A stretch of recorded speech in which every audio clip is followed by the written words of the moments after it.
Ito ang kauna-unahang batas na nagtatadhana ng isang wikang pambansa para sa Pilipinas.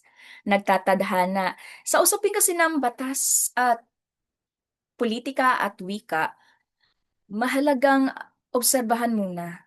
Isaisip muna yung mga salitang kilos na nandirito. So nagtatadhana. Nagtatadhana means ongoing pa yung action.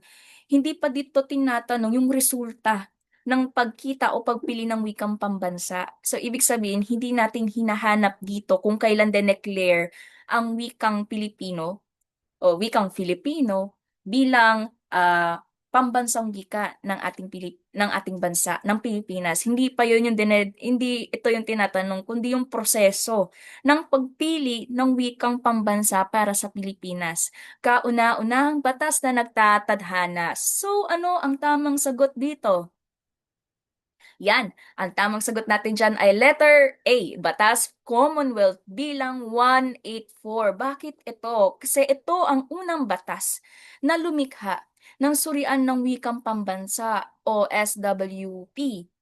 Ang isang ahensya na inatasan yung mga researcher nating mag-aral o mag-research ng mga katutubong wika at makapili mula rito bilang batayan ng ating pambansang wika.